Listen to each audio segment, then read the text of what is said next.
You're on. Yes. Yeah, cool. Yeah. Okay.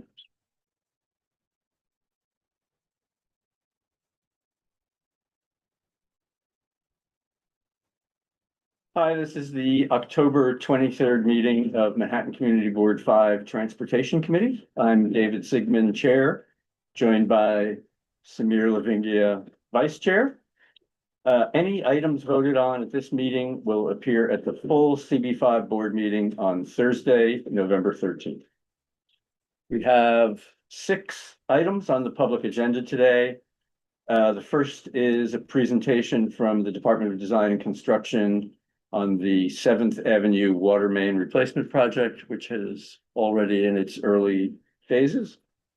We have a newsstand application at 1335 6th and 53rd Street, which is the first time we've had one of those in years.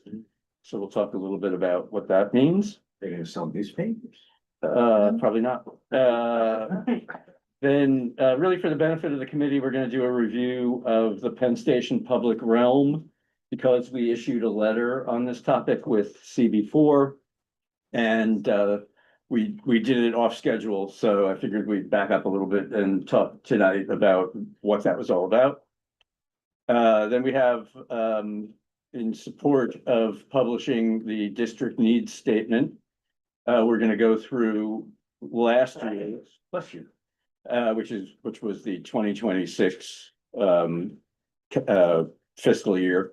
So now we're working on 2027, makes it feel that much closer.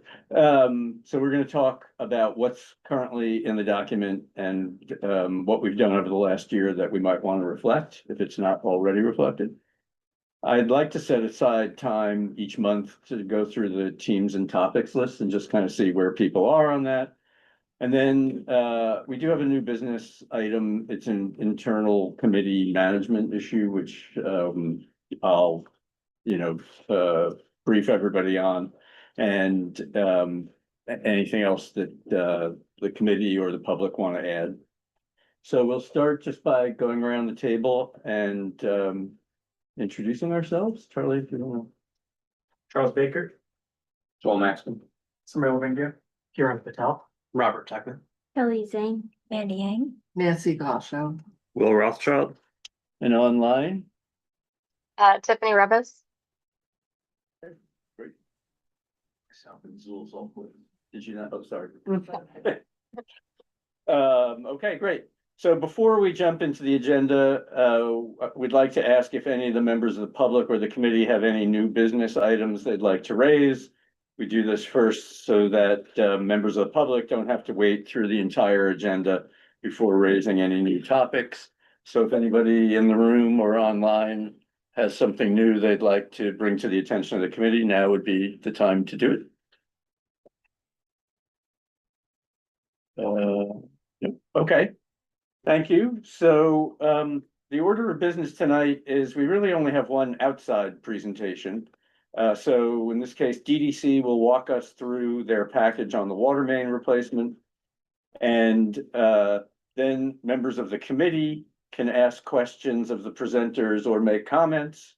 After that, we'll take comments from the public. There is no time limit on public comments, but we do ask that you keep things succinct and avoid repetition of things that have already been raised. And after all the public comment has been received, we'll enter into the committee business session where only committee members will discuss the matter with no further input from the applicant or the public unless requested by the chair. Finally, if appropriate, we'll craft a motion and take a vote on that item. After the last agenda item, we will adjourn the meeting. So without further ado, if the person from DDC is here who's going to be doing the presentation, we can get that going. Hey, good evening. My name is Blenda. I'm the Community Construction Liaison for Project MED 669. And is that okay if I share my screen with you now to start the presentation? Yep. Okay.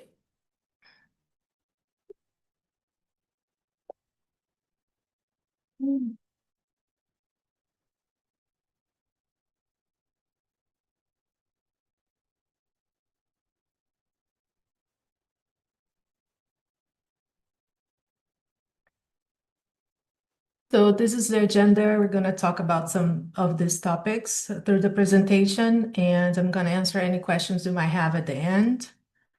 So the project ID is MAD 669. We received a notice to proceed August 18, 2025. The anticipated start date for this project is November 2025. The anticipated completion date is fall 2029. The contractor for this project is CAC Industries, Inc. The contract value is approximately $133 million. The typical work hours will vary based on the location, and the holiday embargo is from mid-November to January 2nd. Why is this project necessary? Because the infrastructure is aging and in need of replacement. For distribution water main, we will replace approximately 10,000 linear feet of 20 inches water main, approximately 27 linear feet of 12 inches water main, and approximately 3,000 linear feet of 6 inches water main. We will replace defective water main valves, 126 fire hydrants, and lead service lines from the water main to the property meter. Benefits of the infrastructure upgrades. For distribution water main, we'll maintain a stable and secure supply of clean water, improve water distribution and fire protection. For fire hydrants, we will improve fire safety protection. For lead service lines, they will be replaced with copper from the distribution water main to the house connection. Curb, sidewalk, and roadways will be reconstructed and resurfaced only at disrupted areas. These are the project location. This is the project location map between Community Board 5 and Community Board 4. This contract has 20 blocks along 7th Avenue from West 34th Street to West 14th Street, 16 blocks from 6th Avenue and 7th Avenue, 10 blocks between 7th Avenue and 8th Avenue, and 1 block between 8th Avenue and 9th Avenue. Construction overview. The preliminary work consists of permits, surveys, pre-construction photos, staging and storage of materials, maintenance and protection of traffic, and mobilization of equipment and materials. Test pits, which this is what the contractor is doing right now. Test pits is a small exploratory excavation made to investigate the subsurface conditions of the site. They are usually dug by hand or with machinery, and their depth varies depending on project requirements. It's commonly used in construction and geotechnical engineering to gather information about soil composition and stratigraphy, groundwater levels, and the presence of utilities or obstructions. Also, installation of tree guards is part of the preliminary work. In the groundwork consists of saw cutting and trench setup, utility infrastructure upgrades and relocation, water main installation operations, fire hydrant installations, lead service line replacement from the distribution water mains to house connections, and above ground consists of restoration of disturbed curbs and sidewalks, and water main trench and roadway restorations. These are examples of underground utility work interferences that we might encounter during excavation for water main installation. The sequence of the work. The general contractor plans to start work on the west side of 7th Avenue, beginning at West 24th Street and moving south towards West 14th Street, including side streets.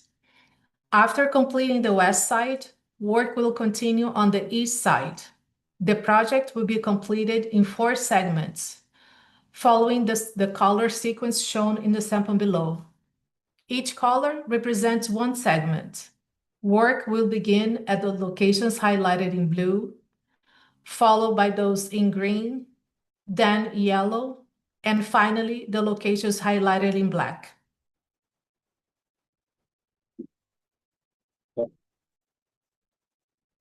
Lead pipe, DEP lead pipe replacement program protocols. DEP program. DEP website has information about their lead pipe replacement program. DDC is managing this project on behalf of DEP's capital work, implementing the pilot program within targeted areas and qualified properties only. If you have any questions or concerns about DEP lead service line, please contact Manhattan DEP at dep.nyc.gov, or you may reach out to 311. The lead service replacement requires a signed consent form. The city will attempt to communicate with residents 4 times with the following information. Once the DDC project begins, DEP will send the DEP lead line notification letter. Once DEP letter is sent, DDC will follow with a notification letter stating consent form sign off is required. Once consent form is provided, the project liaison will door knock to follow up with residents' permission and retrieve the signed consent form. Once the CCL follows up again with the consent form, after that 4th and final attempt, we will consider the resident opted out of the program. DDC field staff will reconfirm with residents who signed consent form if replacement is feasible based on field conditions. Lead service replacement is limited to targeted areas and properties identified or suspected to have lead service lines. Replacement will only qualify for the following: only for confirmed lead lines on eligible properties, only with residents' permission and signed consent form, only actual replacements considered feasible based on field conditions. This is a sample of a consent form that we provided to homeowners. For a consent form, you may contact MED669ccl@gmail.com. Maintenance and protection of traffic. The New York City Department of Transportation's Office Construction Mitigation and Coordination, DOT/OCMC, stipulated work hours will be between 7 a.m. and 6 p.m. and between 4 p.m. and 11 p.m. on weekdays, between 7 p.m. and 5 a.m. overnight hours, between 8 a.m. and 6 p.m. and 11:59 a.m. until 9 p.m. on weekends. Within 1 block from school, work hours shall be between 9 a.m. and 2 p.m. Work hours will vary depending on the location. Parking will be restricted while work is in progress. Flaggers will be on site as needed, and traffic agents will be present according to the DOT/OCMC stipulations. Community impacts and mitigation. Street work is coordinated with DOT/OCMC permits and stipulations. The contractor shall work within DEP noise code regulations, keep storage site area clean and safe. Pedestrian sidewalk access will be maintained at all times. Temporary street closures and/or limited access may be necessary. Sidewalk, driveway, and/or loading dock access from the curb may be temporarily restricted while work is being conducted. Coordination will be arranged on a case-by-case basis. Garbage and trash pickup may be affected and will be coordinated with the Department of Sanitation and appropriate stakeholders. Water shutdowns. A 72-hour advance advisory will be provided, followed by a 24-hour confirmation or cancellation notice to impacted areas. Specific instructions will be provided prior to water shutoff. If your water service is not restored within 3 hours of the indicated time of the shut-off, please contact the community construction liaison. Individuals with accommodation. The DDC field staff will work especially with those individuals to minimize certain inconveniences when possible. Anyone with special circumstances should contact the community construction liaison. We will strive to minimize construction impacts and maintain a safe and well-kept project work site. Storage and staging. Locations for storage staging area will be coordinated and permitted by the DOT. Rodent control. A rodent survey was performed prior to construction.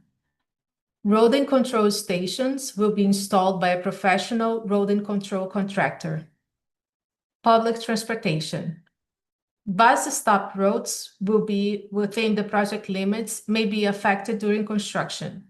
The community construction liaison will be responsible for coordinating with the MTA and notifying the community. Community outreach. This is how we communicate with you. In addition to the on-site CCL, we will distribute printed materials that are updated continually prior and during the project, including the project information card, community advisory, the Look Ahead weekly bulletin, and quarterly project updates. The Community Construction Liaison, CCL, is responsible for being the first point of contact, maintain on-site presence and communications, identify, resolve, and proactively address issues and inquiries, distribute advisories and weekly construction bulletins as well as updates, provide 72-hour and 24-hour confirmation or cancellation advisory for work impacted by email and door-to-door, and attend community board monthly district service cabinet meetings and other meetings as needed. The DDC's Office of Community Outreach and Notification works with community boards, business improvement districts, local businesses, and other community stakeholders impacted by construction. DDC has assigned myself, Blenda, of Tectonic Engineering, as a dedicated on-site community construction liaison. Anyone wishing to receive updates from me, please let me know and I'll add you to the list. I can be reached at med669ccl@gmail.com or by phone 646-629-7119. Our field office location is at 150 West 30th Street, 12th floor, New York, New York. And our field office hours are from 7 a.m. to 3:30 p.m. Thank you. Let me know your questions. Wow, where to begin? Let me just take the, I'll try and slice off the obvious stuff at the beginning and then we'll go around the table. So I unfortunately lived through one of these recently, in my neighborhood. It was I think scheduled for 2 years, which became 4 years, which leads to the first question. I know you mentioned, utility infrastructure upgrades. The one near me started as a water main replacement and became really a Con Ed replacement job. And, based on the photos you showed in your presentation, I'm just wondering, when you're done with the test pits, does the scale of that become more obvious and can be worked into the schedule and the community informed of that? I don't believe that happened in our case. Work would just stop. We would wait for Con Ed to show up and do something, then they would leave. And so the more we can bring that into the process, I think would be helpful here. Sure. Usually we inform the community of any impacts that, it's going to happen soon on that block, a specific block. It's hard to foresee how long it would take to complete any work outside of the scope. For instance, when they have any utility work that it's not that it wasn't planned for them to do, but I would try to share as much information as possible once we encountered some utilities interferences, so the community can, prepare for the amount of time that the contractor is working outside. Okay. So the next issue was the staging areas. And a couple of things. Number one was that, as you know, you showed us the phasing chart, and I'm wondering how that relates to where staging takes place also, because the pattern that you showed of sort of west, west, east, east kind of indicates that there are staging areas that may be around for a very long period of time, depending on, where they're located. And that was part of what happened to us. Was a staging area was built right in front of my building. And even though work was sort of going to different sides of the avenue, the staging area kind of stayed where it was for, almost the whole period of time. And the impact in particular was that it became sort of a needle park and a public restroom, and it was poorly lit. So we had a lot of crime issues that didn't exist on the block before, and they haven't existed since it was removed. So it's sort of the preparation, understanding where the staging areas are going to be and how they may be relocated based on your phasing plan. And then anything we can do through NYPD or any of the social service agencies, lighting these areas appropriately and not relying on the buildings on the block to provide lighting. Anything we can do on that would be helpful, because that was probably one of the biggest contributors to kind of negative community impacts. For now, we have 2 locations that DOT has approved for our staging area. But I understand, because this is such a long project, the contractor will be moving from location to location within, all those blocks. When the contractor is moving away, it makes sense that the storage area is moved with them to a different location. So we don't plan to keep the storage location on the same block for a long period of time. But I'll make note of for the contractor to maintain the storage area clean and with lighting, and hopefully not to stay there for a long period of time, more than planned. If you can add it to that phasing diagram so that people understand where the storage areas are going to be as the phasing, each step of the phasing happens. I can send out the 2 locations that were approved by DOT. I just received that information yesterday, so it was just recently approved. That's why it's not added to the presentation. But I can send it to you, those 2 locations. Okay.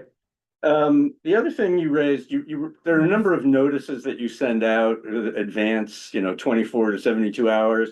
But the one that you didn't talk about for notice is night and weekend work. And do you send out advance notice to the community that night and weekend work will be happening? Is it going to happen all the time? How do you see that working? No, so when the contractor sends us this schedule, usually I have this schedule on Tuesday, and I send out the advisories on Wednesday morning for the following week. Certain locations, we only have night work. For example, from on West 34th Street between 7th Avenue and 6th Avenue, and on 7th Avenue from West 34th Street and all the way to 31st Street, I believe. And on those side streets, we only have permits to work there at night. So on those locations, there were always going to be night work. From West 30th Street below, everything would be done during the daytime, except West 23rd Street. That is the only location where we can only work on weekends. Okay, if you could publish your map with that information on it, or a Mhm. different map that just talks about working areas, that would be very helpful, because that's Okay, probably complaint number one. okay. After the needle park and the and the public restroom part. Obviously, if you can provide us copies of this presentation, just it should automatically be coming to the district office. Mhm. And we may set up a separate folder. We're gonna get a lot of questions about this. Sure. So, anything I you can can do. resend. Mhm. The last thing I wanted to mention is because, the test pit work has already started happening. I actually walked by a couple of them on my way to the meeting today. There were already police cars and ambulances. The traffic was out of control on 7th Avenue, and all we're doing is test pits. Mhm. So I guess it just raises the general question of how this is coordinated with NYPD and the EMS, and is it just going to be what I saw today for 5 years, or are there other traffic mitigation measures that you see putting in place? If that's moving traffic off of 7th Avenue, if you could walk us through that. Yes, for 7th Avenue, for sure, there are flaggers, crossing guards working overnight. We have been coordinating with Madison Square Garden, with the fire department, and with the police department. We just had a meeting with the fire department today. So they are aware of our schedule, and we try to work within reason of everything that is happening on Madison Square Garden. Because a lot of foot traffic in the area as well. So there are crossing guards working already. And for when the actual work starts, we're probably gonna have traffic agents as well. But that's going to be according to DOT specs. So I would have to get back to you once everything gets approved for the traffic agents. But crossing guards are already working. Okay, and again, I think to the extent this could be, a sheet of paper so that people know what to expect in each location, they can look, with their own blocks, neighboring blocks, and understand what the impacts will be. I think that would be helpful. Sure. Okay. Yeah, Nancy had a hand up. Nancy. I'm on a street right now where MTA is doing work, and we have construction trailers, staging area. And because there's no lighting, because the lighting is being powered by generator, and people complain, so they turn the generator off at 3 p.m. And so what has happened is we now have a Needle Park, crack pipes, feces in front of our building at 16th Street and 7th Avenue. I've lived there 40 years. We've never had this before. So I'm requesting that all the staging areas have lighting 24/7 that is not powered by generators, but is hooked up permanently to electric power. The other reason is that our CCTV video cams can't work when it's dark. They rely on the street lights, but oftentimes these construction trailers block the street light from the opposite side of the street. So I would like to request that. I'd also like to request that they're loitering. That the police department, we've complained to the police department, nothing happens. And so there's a lot of loitering around this construction staging trailers. And then the other question I have is, can we be posting all of this information on our website? Because that's where people go to find out information in our community board. We haven't started any work yet, so there's still no staging from our end on West 16th Street. I can make a note for the lighting 24/7 was the work. It's an MTA project. Your project, but I know that if we don't have permanent lighting, 24/7 lighting, there will be a problem. That's why we have the problem, because there's no Sure. lighting. I'll make a note to that so we can discuss that request with the contractor. Hey Nancy, it's Colleen from DOT. All projects that we approve for, we give permits to. It's mandatory that they have lighting, under their construction sites. The issue that you raised with MTA, with that particular location. I'm more than happy to discuss it with MTA and let them know what the complaints are coming from the community board. I also suggest that the community board reach out to the MTA and let them know as well. Yeah, I know you had given me a number, I had called you about this, but it's the problem with lighting. And I just want to make sure that lighting is not generated from a generator, but it's hooked up. And the lighting is 24/7. We have no lighting.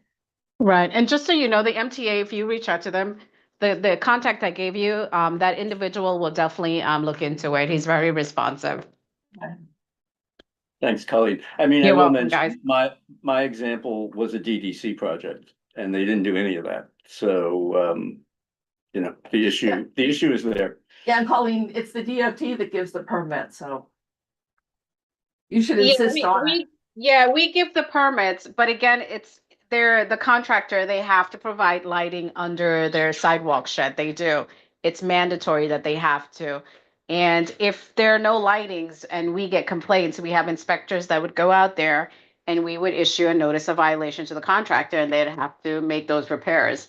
Yeah, It these aren't sidewalk sheds, though. They sit out in the street Yeah. and they're, you know, fenced off and they cast a shadow, if you will, on the sidewalk. So that's the problem. Yeah, I do understand that, but at the same time, I know I've worked with DDC in the past with a lot of their projects, and they have done really well in terms of keeping the site clean and you know, addressing complaints. So I'm sure like with this project, it's going to be the same as that. I hate to complain, but the trailers I'm talking about, the construction, they have lights on them. They just aren't powered by anything because the generator, they shut off at 3 p.m. because neighbors complained it was too noisy. So they're not powered by anything. There are lights, but they're off. Go figure. It's okay. Okay, sorry. No, that's fine. Yeah. Glenda, two questions. Do you have an estimate of the number of residents who will be affected by this project? Do you mean the entire water shutdowns or just by the lead By service the- replacement? You gave us the scope of the project, so how many residents do you estimate that will affect? For the entire project, there are 47 blocks. Right? And how many residents might that add up to? I'm sorry, I have to get back to you on that one. I don't know how many residential properties are within those 47 blocks. Okay, if you would, that would be interesting. And also, I don't know if you know this, of the current pipe, how much of that is lead? I think we have a list of the locations there are unknown or confirmed to be lead service pipes. I don't recall the exact amount. Peter, I don't know if you can just tell me, just jump in and tell me how many properties we have so far. Yes, sure. Yeah, this is Peter Georgi, the Yes. project resident engineer. We have about like 200 confirmed or unknown lead services, or minus. So for those, they will be receiving the letters from DEP. But after this, we'll be performing an actual survey to confirm the unknowns and confirm feasibility for the lead like replacement. So there's a lot you won't know until you get into the ground. That's why look, those 200 we will be performing. No, actually, we'll do a in-house survey, confirm. You can send those forms to us as well, and we'll try and put a folder together and include that on our website. Sure. I think I've shared the presentation 2 days ago, but I can forward that to you. And I will also send you the locations for the permitted staging areas tomorrow morning. Yeah, well, it's just office@cb5.org. Sure. Okay. Wanted to ask about the contractor, CNC Industries. Do they do this type of work often? And were they selected, I imagine, via competitive bid process? Correct. Yes, it was a bid process, and yes, they have a lot of, they have done a lot of this work for DDC before. And you wouldn't have be privy to what I see the contract was for 133 million. You wouldn't know what the second place contract. No, I don't have that information, And unfortunately. thank you, Glenda. My last question is you said you're the CCL and you're gonna maintain an on-site presence. You're kind Yes. enough to give us your contact information and so forth, but for our neighbors who wanna, they see something and they wanna say something and they wanna flag someone down, surely you're not gonna be the only person roving around. So like, how would we tell our neighbors, like who, if there's a problem and they see something, if they want to tell someone on site, is there a way to identify who's on site besides you, or is there? So the REI firm is Tectonic Engineering. We are usually wearing a vest that says Tectonic Engineering. So the contractor is wearing a vest that says CAC on it. They can always call me, and I'm on West 30th Street, so I can be anywhere within 5 to 10 minutes. You know, they give me time, give me a call, Glenda, can you come here? I need to see something. If I don't have a meeting, I always answer the phone and try to go out as soon as possible. I'm gonna make myself available, but if they want to speak to somebody on site, look for one of the inspectors, look for the vest, and then, you know, I prefer to have them call me, but if they must speak to somebody on site, the Tectonic Engineering vest is it will be the inspector's vest. Right here and only till 3 p.m. though. Ask what happens after 3 p.m. What happens after 3 p.m.? If What you need, happens if well, usually the work it is being planned between 7 and 3:30, 9 and 2. Only overnight work. It's when I am not here. But if you don't need me at the very moment, I can get back to you the next day. Okay, so If it's anything something over- that, yeah, if there's something that can be done the next day, you can give me a call or send me an email. I'm very responsive. I answer within a few hours if I don't answer right away, and I'll also always answer you the next day. If I'm not here, I'll answer you the next day. So we appreciate it. Thank you. You're welcome. Yeah, a couple of quick questions. First, Karen, continuing on the lead issue. So I think what I understood you to say was that lead pipes you're surveying, you're looking for lead, and to the extent things are feasible to remove, you'll remove them, but only if the property owner signs off on a waiver. Correct. And so how are you? I understand you're gonna contact them 4 times, but is that gonna be like the way DEP tells us the water's being shut down? They put a Post-it note on the wall? Or No. First, DEP, we will send them a letter first. Mhm. So after DEP sends them an official letter, then I'm going to reach out to them. I'm gonna knock on the door. I'm gonna share my information. I'm gonna ask them to reach out to me. If they don't, I'm gonna try to go there again, knock on their door, leave my number. I'm gonna try to call. If I have their contact information, I will email them. I will give them a call. I'm gonna try to get their attention. The door knocking is good. That's what I was sort of hoping you would say. But why wouldn't you just remove all the stuff that you know is bad? I'm sorry, I couldn't hear you. Why wouldn't the process be to just automatically remove all stuff that you know is bad, all the lead? Oh, So if because it's- the process is that we have to excavate to the building line. It's not really just on the street. If it was just a replacement outside on the street, we could do it while we're installing the pipe outside, but we actually have to excavate up to the building line. So the building owner needs to give us permission to do that. Hi, I'm Bashar, the engineer in charge of the project. I think there is like kind of misunderstanding of that. We don't have the water main is not lead. What is lead is the service that goes to the building from our water main, from the city water main to the building line. So whatever lead or pipes we have in the ground, that will be removed. We don't need a consent form. We only need the consent form for the piece that connects the water, the line from the water main to the building itself. And that's it's owned by the property. So we just need a consent form to have their consent to go and perform that work on their behalf. Yeah, that makes sense. With The water mains are wood, so they don't have that. So I had two other questions. One I think is quick. You said in the presentation that the depth of excavation varies. Is there anything where you anticipate the depth is going to be to such extent that it affects the subway? 7th Avenue subway? We don't anticipate any interruptions to the subway. Okay. And the last was, I wanted to understand better the hours. So I know you said about 34th Street is going to be nighttime work, Nighttime.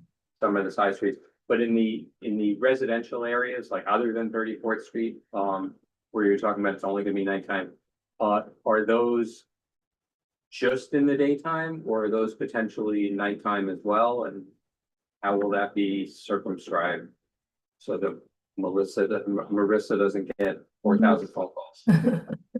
Well, we have to work within those time frames that DOT allows us to work. So it's pretty much, I believe that the contractor is going to follow the daytime work unless there is unforeseen circumstances that doesn't allow us to work during the daytime, and we must work on weekends or we must work at night. Like maybe we have to do a water shut off at night, but that is going to be informed ahead of time. So basically, it will be only during daytime work, but if we have any unforeseen conditions, we might change the schedule according to the permits that we have. Does that make Again, sense? it's Colleen from DOT. Again, sometimes we would get complaints about, the hours that we grant for the contractor to work.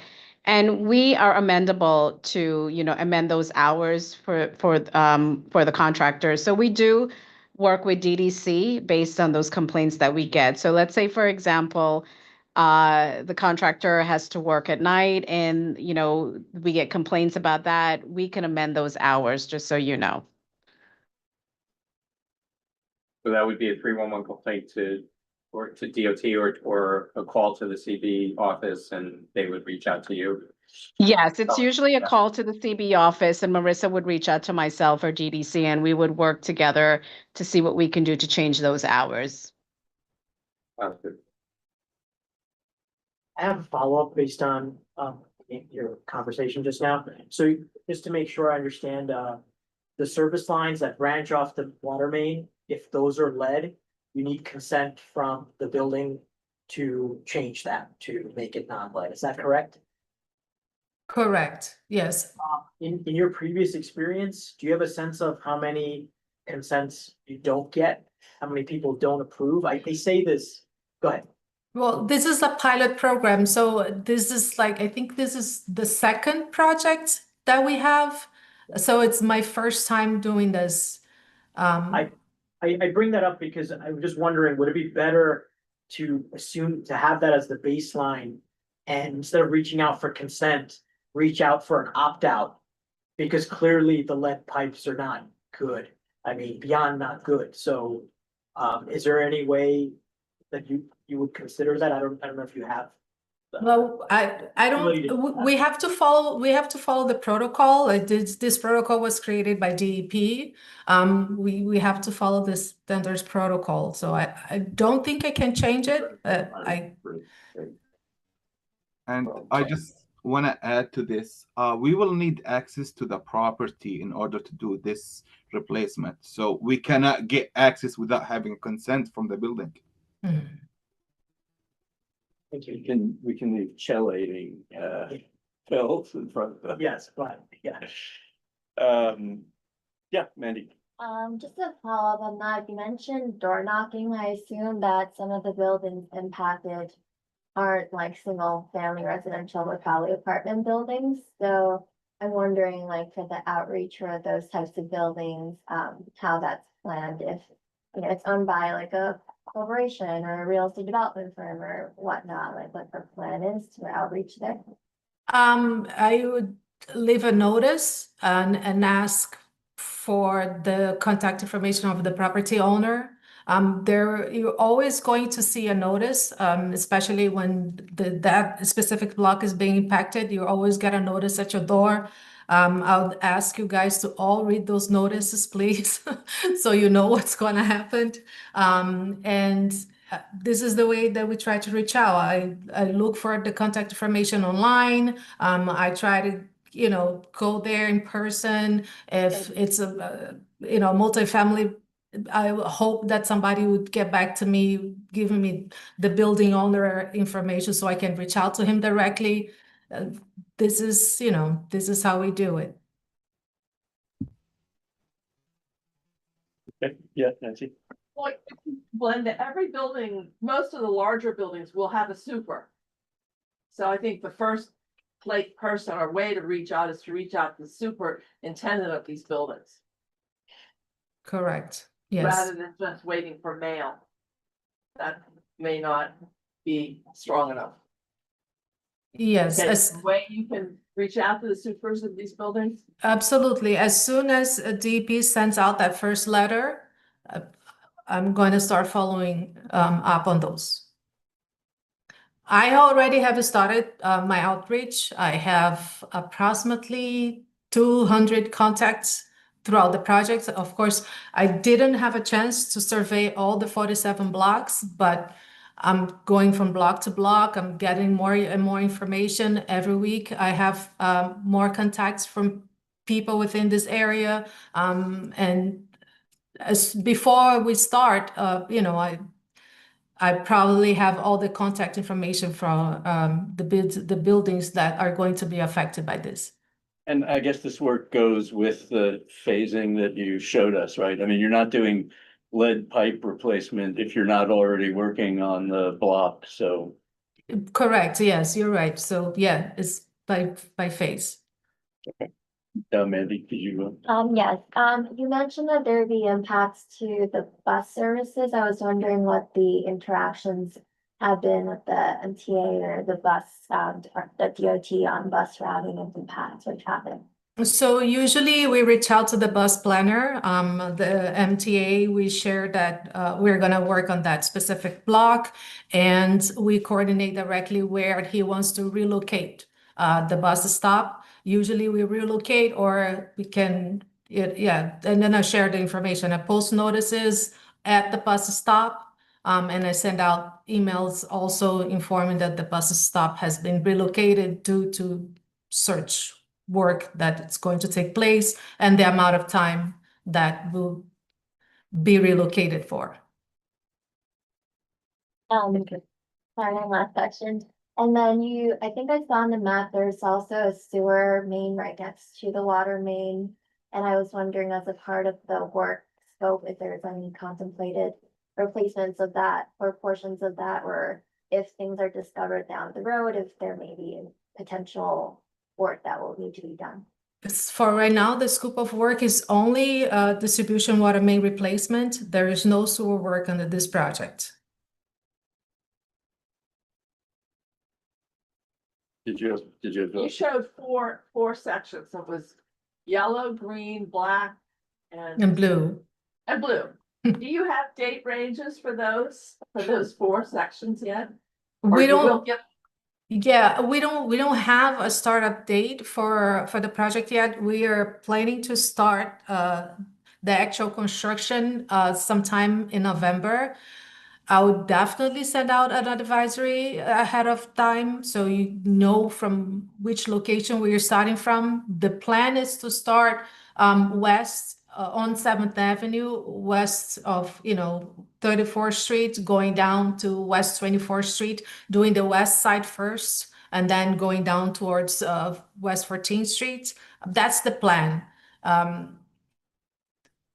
if everything goes well, I will share the start date for that, but in case something changes, I'll share the information as well. You're talking about don't have this to in a few days, in a week and a half. Yes, but I don't have the start date yet because the contractors is still doing test bits. We will have a start date once the contractor completes all the test bits. Thanksgiving. Okay. Thank you very much, Glenda. Appreciate the cooperation, and we're happy to do whatever we can to get the word out and, you know, be a communication channel for the project. Thank you very much. It's very much appreciated. Oh, I'm sorry. If anybody on the public who's calling in has questions, could you please use the hand raise function and let us know if you have questions?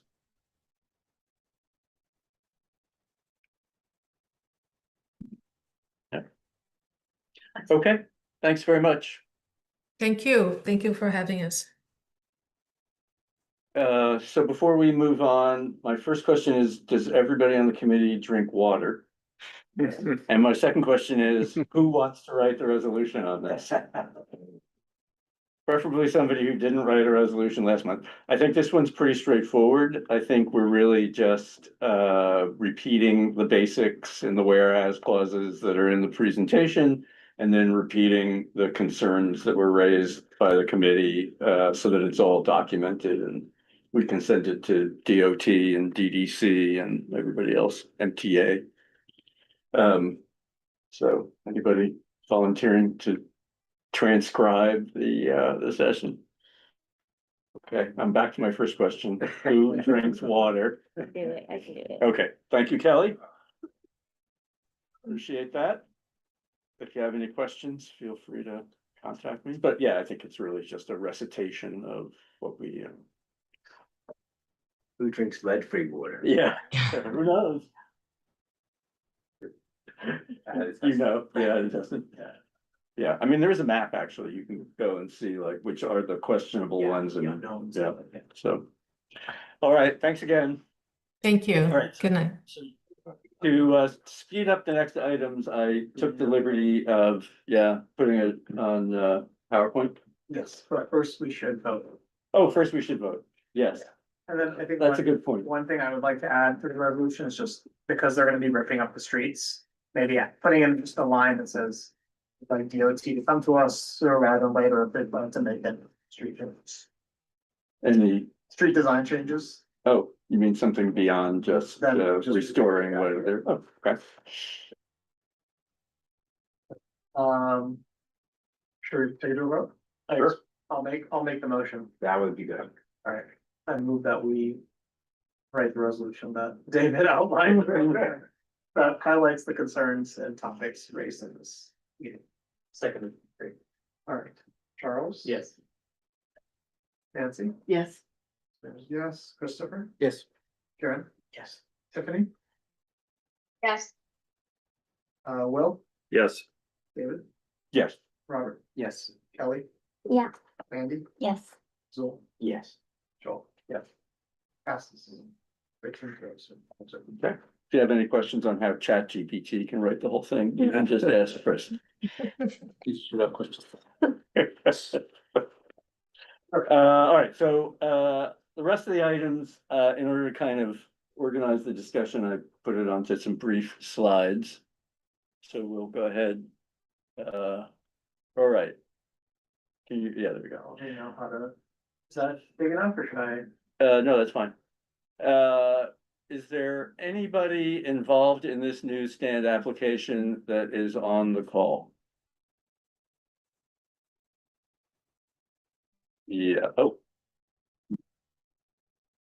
Okay, Ted? Oh, more than Ted. Oh.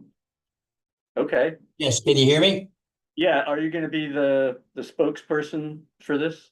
Yeah, I'm general manager of the hotel, so be Oh, happy okay, to- all right. No, we'll get to you, but I was looking for Yeah. somebody who's Oh. the applicant. applicant. Okay,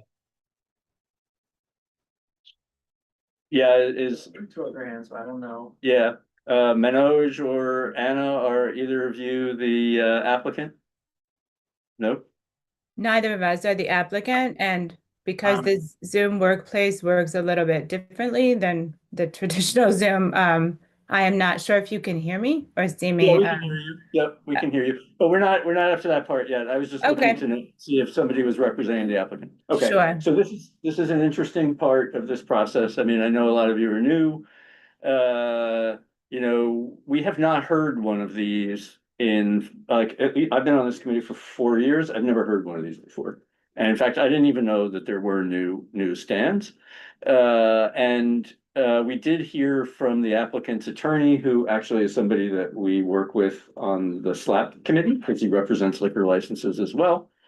And what was explained was that there have been changes in regulations on how newsstands are available for changes in ownership. So in the past, a newsstand was controlled by an individual, and there was no concept of transferring a newsstand to anybody else.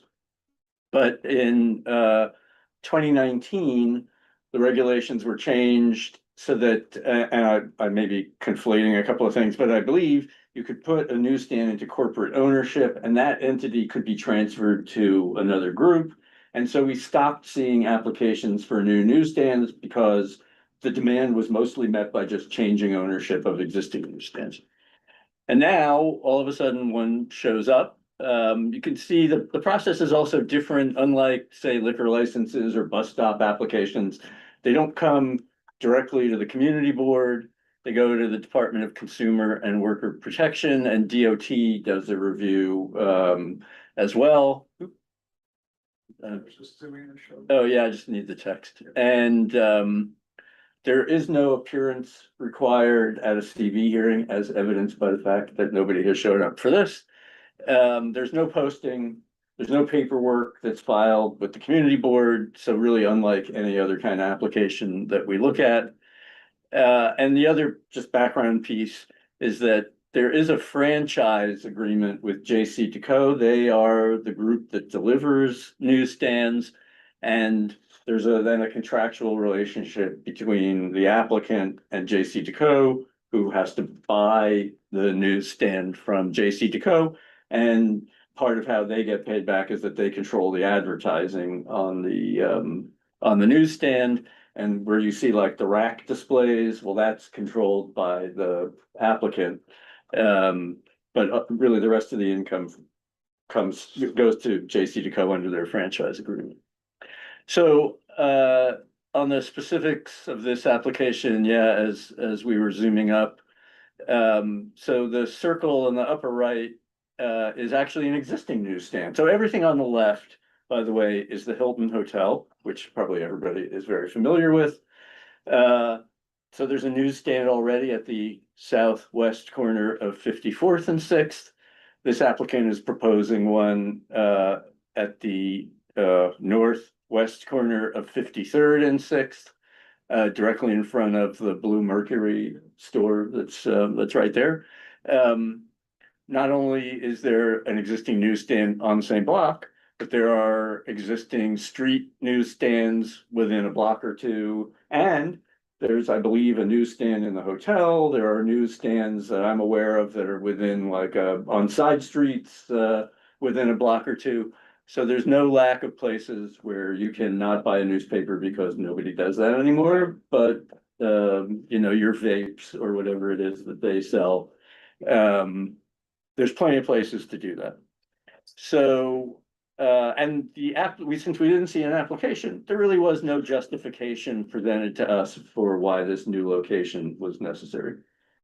So I'll just leave that there, and I cannot answer any questions, and we will hear from the people with their hands raised, but for now, I don't know. I can't answer your questions.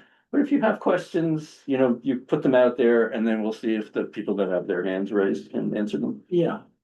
Is this, I'd like to know the nature of the merchandise, but also be assured that this is totally staffed and not automated in any way.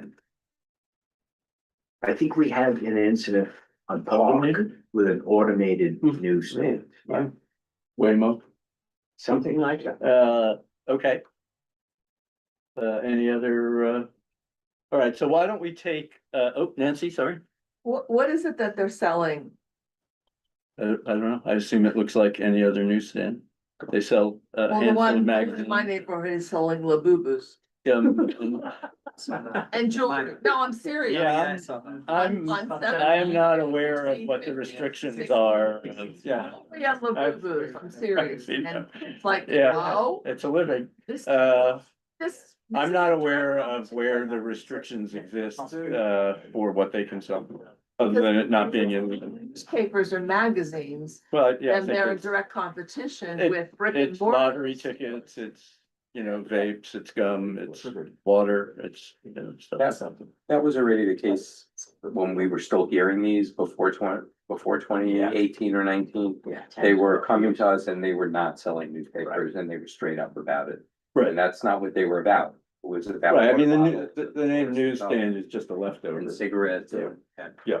Okay, so, Ted, I know reached out, if you wanna come off mute and, explain to us what the hotel stance is on this.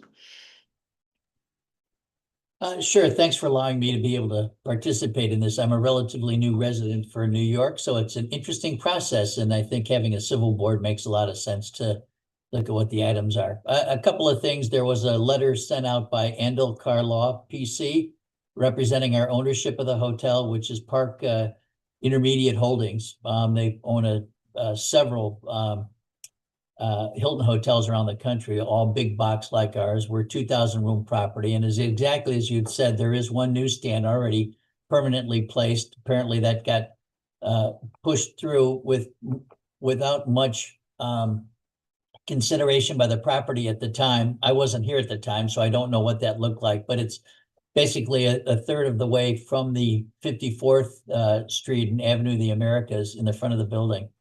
And I'm sure at the time we would have probably opposed that one as well. It conflicts with the Blue Mercury, which is a Macy's owned business enterprise, which is just inside where this new space would be designated, as well as the gift shop that I've got in the hotel, which is obviously, it's not ours, but it's an independent operator, and they're diabolically opposed to it because a lot of the at some things that they sell on the newsstands up and down Avenue of the Americas are exactly what we carry in our stand that services the customers in the 2,000 rooms that we have in the building itself. So the other thing is the 53rd Street corner is extremely congested with all the high-rise commercial businesses around there. Beautiful part of New York City, and we have a tremendous amount of street vendors that continually kind of press against laying out purses, selling umbrellas, selling rides on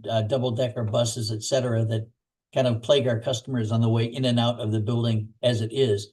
That corner itself, if we put anything else there, plus the congestion that currently exists, we've got saxophone players that bring little niche-y things that they want to sell on the corner and they set up shop. I've got all the halal guys from that block that end up doing all their pre-day setup for the trucks and vans that they use down the block, not right in front of the hotel, but they stage that as a material space for them to be able to get their business kind of up and running down the block. And the past 54th on the next block up to 55th and the block prior from 52nd to 53rd do not have a newsstand. So if somebody wanted to put up a newsstand, why they would want it on the same block as the hotel just seems a little unusual. So it limits the sight lines as you come up on a one-way street on 6th Avenue as well when you're approaching the entrance of the hotel.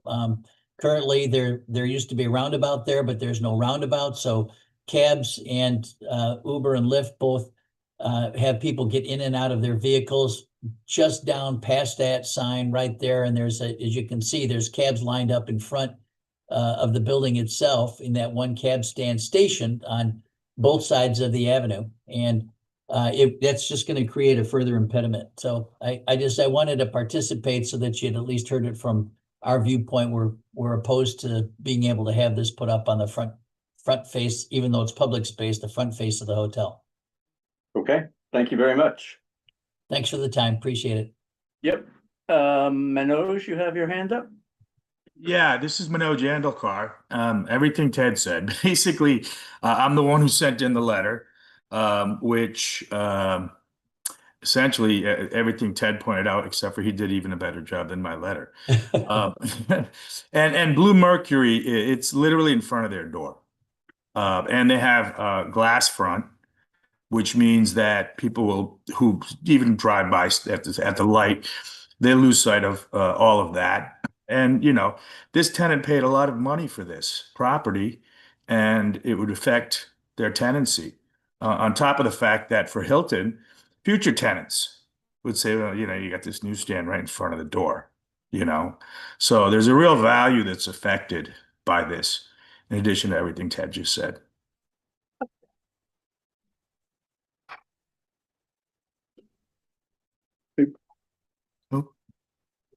I just wanted to check something and we might have a question. Did you hear me? Yeah, we heard you. Okay, Yeah. good. All right, sorry. We're just looking at the Google map because there's a light area on the sidewalk kind of in the vicinity of where this is proposed, and I can't tell if it's like a subway exit or. Yeah, I noticed that it's just concrete that's a different color, but it's exactly the spot that's proposed in the application. Did you not get the application? Because No, I don't believe we actually saw the application. I Yeah. think we spoke with Marissa. She may have it, Oh, but just from September, you sent an email about this. Oh, okay. Yes, we did. We got. Okay, good. All right. Yeah, yeah. he has a couple of pictures that he put in, but or the corporation. But it's taken at a time of day where there's like one person on the street. So I submitted multiple pictures, and people, as Ted said, this is a place where people are getting in and out of the cars to go to the hotel as well. And and they don't have like one of those turnarounds where you can go in. So they have to do this on the street. Sometimes it's 2-3 cars deep. So it's a very congested area. Okay. So, and obviously duplication is one of the key factors. This one right there. Great. Thank you very much. Thank you. Documents that Melissa shared with Yeah, I forgot about you. I'm gonna present that or. Yeah, let's just, is there anybody else in the public that would like to make a statement? No, okay, yeah, do you want to put that up? Then we can move on. The scale drawing. This is just Yeah. if people are curious about the Oh, path, for example, it's 6 feet wide, from the property line to It's only the newsstand would be, 10. or almost 11 feet. Yeah, I mean, What's the date shown on the bottom? sorry, A date of the plan? oh, it's a great question. February 10th, 2025. And the doorway to Blue Mercury is almost I just, assume it's over. that's gonna be it. What's the distance between the back of the newsstand and the curb? Great question. 1.5 feet. Yeah, that's not much. I mean, I don't think I'm supposed to walk in there. No, no one's gonna be walking there, but it means there's no line of sight when you're coming up the bike lane there. Yeah. To see who's Oh, gonna okay. jump out in front of you. yeah, I mean, and there's a couple of them on 7th Avenue and during rush hour, Yeah. like everybody's walking behind them because there's no other space to walk, so. And if the sidewalk's really crowded, people would walk back there. Yes, yeah, absolutely. Yeah, this is okay, any other questions or comments? Are we being asked to? Yes, Okay, and we want to, so. that's. So there's 2 elements to this. A, responding to this, in our case, non-application. And B, we're not sure how many of these we're gonna get. So on bus stops, we used to be like inundated with bus stop applications. And so we came up with a simplified process. I don't know that we need to spend the time tonight to talk about this. But if we start seeing these things popping up, then we might look at trying to keep the discussions brief, and how we process the applications. But really, for tonight's purposes, we want to respond to you know, to this application.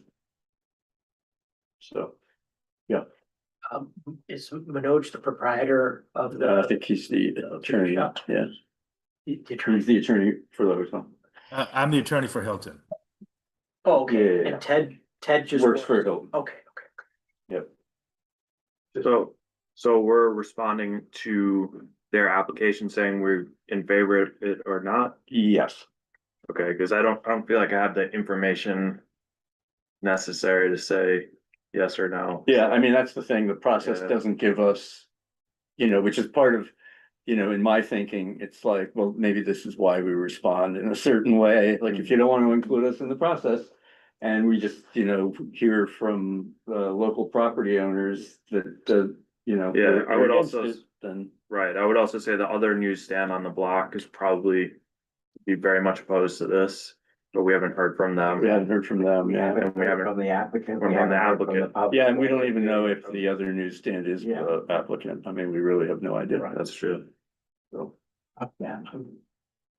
I'm okay with the newsstand on the premise of them being able to do business and it's a transfer of the system. But you brought up a good point in terms of the visibility, the bike lane, you know, the busyness. I don't know that, Blue Mercury is gonna suffer. I don't know that if it's a 2,000 key hotel and just how dense that area is and how it bloats in the holiday season and so forth. I don't think Blue Mercury is gonna suffer. I'm not so sure the gift shop's gonna suffer. But in terms of how to manage the foot traffic, bike traffic, I think that's a worthy consideration.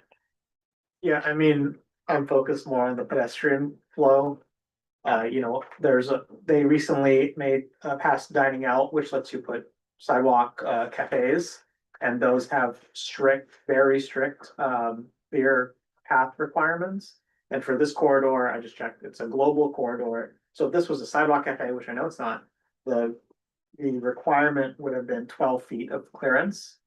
And the plan is less than 12 feet, so I'd be in favor of denying it just on those grounds alone. I pretty much share Samir's opinion on this, but, and I certainly respect the folks from the Hilton that have come forward.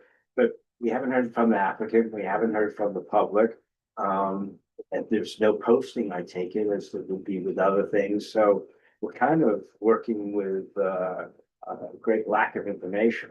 So I don't know if it's, I mean, I'd like to deny it, but I don't know how fair that is. yeah. Any I other- had thought, if you can hear me, I don't know if you can, Marissa, she's really communicative and helpful, said they were going to start posting notices. I believe it was about a week and a half ago in the evening. She didn't want to do it a month ahead of time because of potentially rain or something like that. So presumably the other newsstands would have seen it. I haven't been there in the last couple of weeks, so I'm not sure about Are that. you a resident of the area, Anna, or? I work with Manoj. Oh, you work Sorry, with we're them. both done. All right, thank you. Yeah, I don't know. I mean, look, part of where I'm coming from is like when my kids ask me for things and they don't give me any information and they say they need an answer right away. I'm like, okay, I have an answer for you. Yeah. Come back to me later. Yeah, the answer is no. So, you know. Yeah, you So know. a chance it. No, they absolutely knew. We were contacted by the attorney. He was told this, and his answer was, process does not require us to be present. They deal with DCWP. We deal with DCWP, and those two things don't cross. So, Do you have a motion in mind? well, yeah, I don't really want to bias the discussion, to be honest with you. but- DCWP. I mean, we haven't done this in a long time. Are they are they like landmarks where they say, oh, the community board said and? Yeah, I mean, my sense in looking at the correspondence was that, yes, they take the community board input into account in deciding whether to grant the So then license. it does matter, but. Yeah, I mean, I will say the fact that it's a franchise affects that, right? Because when they grant the location, they create revenue in the franchise, so, you know, certainly Deco is interested in that, and probably the city, yeah. Manoj, did you have a comment? Yeah, I did submit in my submission, there was also a letter by Blue Mercury. also. Yeah, And just as to the process, DOT also signs off on this. They have 120 days from the date of the application. And they deal with, you know. So Yeah, I mean, my sense was just DOT deals with the kind of ministerial aspects of this, the clearance issues and all the rest of it. I don't believe they're opining on, as far as I know, on the necessity of a newsstand in a particular location. yeah, no, I would say all things being equal, if we're gonna take a vote, I mean, all the people on this call are against it. It's, you know, Samir made some good points. It's a congested area. I used to work up there. You know, I would just, if we're gonna take a vote, I would be against it because everyone we've heard from is against it and I don't really see the benefit of it. Want to make a motion? Sure. Motion to say that The denial. a denial of the application. Based on the fact that the members of the public and the commercial directly across are in opposition. So we support. But I think we'd do the same thing as the previous, we would state, you know, what the Yeah. objections were. Yeah. Yeah, it's based on the objections of the people that came to the meeting, and we didn't hear from anyone that was in favor of it, and our general will say motion. Take a vote. Yep. Forrest? Yes. Nancy? Yeah, this is yes to no. Yes, Yeah, yes to deny. I vote. Okay, yes, Christopher? No. Karen? Yes. Tiffany? Yes. Will? Yes. David? Yes. Robert? Yes. Kelly? Andy? Yes. So? Yes. Joel? I'm gonna abstain. Abstain? Yeah, I just think it's premature. Okay. Passes 11-1-0. I mean, just out of interest, Chris, not that you have to justify your vote, but I usually like to represent, you know, why there were no votes. Right, no, I know you have that obligation before the thing, it would be better to say this during discussion, but I don't like voting, like to deny something, just hearing from a couple of corporate interests that it just doesn't sit well. Okay. Yeah, okay. Is somebody interested in writing this one up? Sure. Yeah? Yep. Okay, thanks. Confident of it. Yeah. No, it's all you. Yeah, so it's really the same thing, go through the tape and, you know, summarize the comments. Okay. Great, thank you. All right. So the next one is a backgrounder. There's not a resolution for this because we already sent the letter out. So as I mentioned, we were, Samir and I were approached by CB4, who got wind of the fact that there was going to be a public meeting of potential proposers, if you've followed any of this. So the Amtrak, US DOT have kind of taken over the project from MTA, Penn Station replacement or whatever we're calling it. And they announced that there would be 2 industry days, I think it was like the 9th and 10th of October, where they were going to be explaining what the scope of the project was to potential bidders. And the concern was that at the time that the general project plan, the Empire State Development General Project Plan, which Vornado was involved in for all of the sites, mostly to the east of Penn Station and mostly controlled by Vornado. When that GPP was put together, Empire State Development created a public realm task force.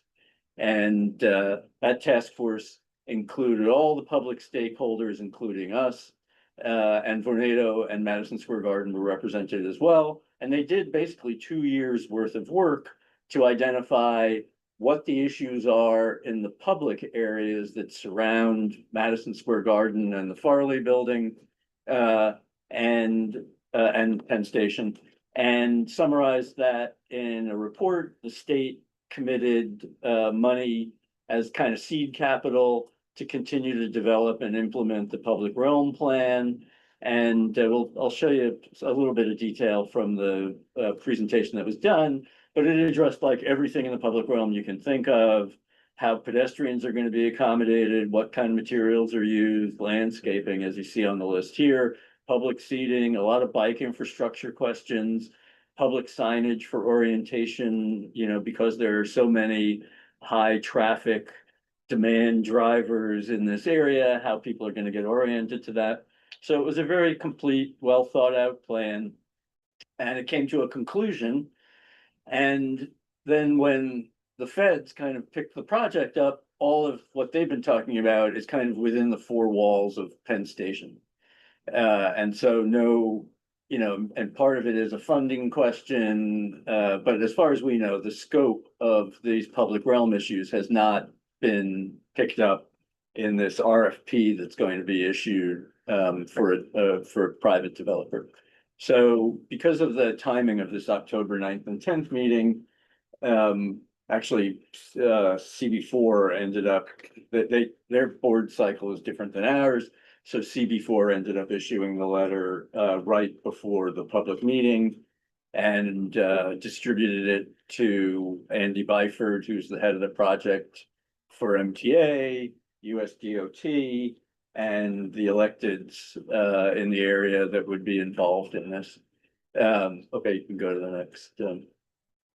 So yeah, this is kind of the next level of detail. It gives you a kind of an appreciation of the level of work that was done. And the idea was all of these areas that you see in blue would be pedestrianized. So that's 33rd Street, 32nd Street, 31st Street, all the areas around Madison Square Garden and 2 Penn and, you know, pieces of 34th Street.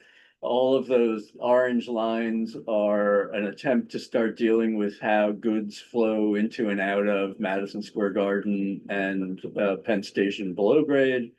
Orange on 7th Avenue are lay-bys. They were talking about raising all of the crosswalks to be at sidewalk level. If you go to the next slide, oh, sorry, never mind. There is another piece of this that goes over onto the, yeah, I showed the edge of it. It goes over onto the Moynihan Station side as well. So all of this was enumerated in the plan, and the idea would be for the scope of this to be picked up, at least in the scope of what's reviewed for this Penn Station redevelopment, public-private partnership. Okay. So this is just some background on what is going on the Fed side. This graphic was presented at a press release that was held end of September, I guess. Yeah, end of September, or I'm sorry, late in August. That sort of announced that this public-private procurement was getting started. It was kind of the notice. And it shows the timeline that today was late August. The industry stakeholder engagement was October 9th and 10th. There's supposed to be a solicitation released towards the end of the year, although there was an announcement, I think earlier this week, from Andy Byford that said they're already starting to get proposals. So I don't know what that means in the absence of a solicitation, but be that as it may.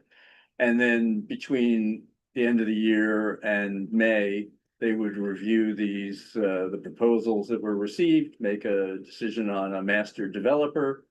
And you can see the rest of it is preliminary design, NEPA review, with the idea of getting a start at the end of 2027. So it's a very aggressive schedule. I mean, having participated in things like this in the past, the idea of going from a RFP to a selection in just 5 months is very, very fast just by itself.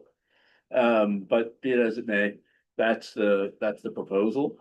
And the intention is really, from a financial standpoint, they want the master developer to display an understanding of what the costs are and display how they are going to pay for these costs, as the private sector is the primary funder of this.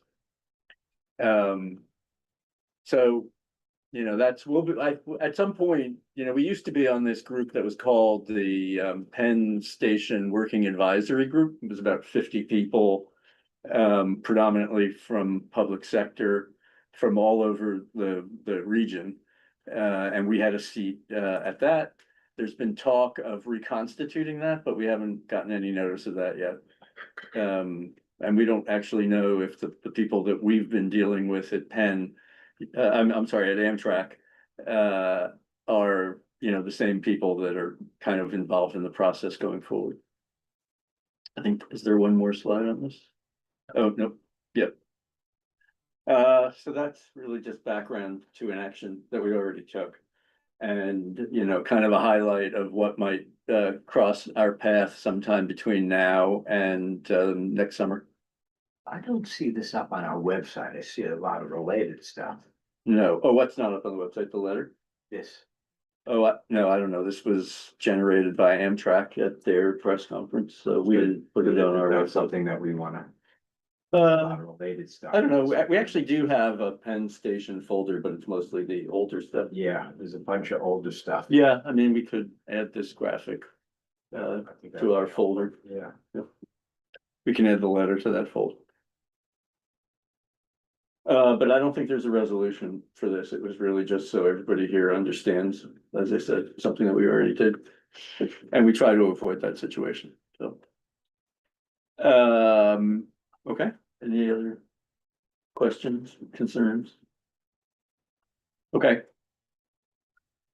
So the next item, every year, it's a requirement that, community boards publish a statement of district needs, which goes into the city budget process. And each of the agencies, city agencies, are required to go through this thing and respond to our priorities.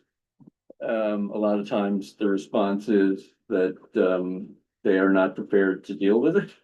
But they do have to actually go through it. A lot of times, the answer is that they're already working on it and there's timing associated with it, or it's something that they want to do, but they don't have the funding. Those are kind of the basic choices. So I put here, this is the line item summary.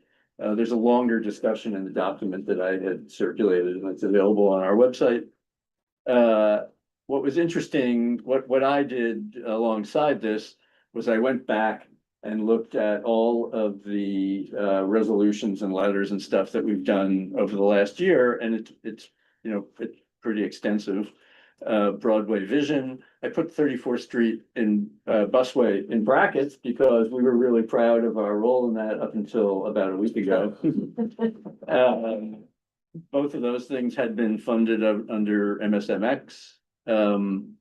So the 42nd Street, we approved gave a letter of support for a pedestrian improvement that's actually associated with an infrastructure improvement below grade in the middle of 42nd Street, another sewer and water line replacement project.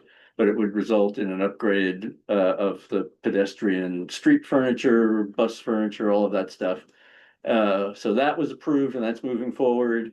6th and 7th Avenue bike lanes, the 7th Avenue one got approved as part of MSMX. It was kind of a missing piece that got funded as part of MSMX. 6th Avenue was a widening of the existing bike lane, which has not happened yet between 13th and 33rd, I think.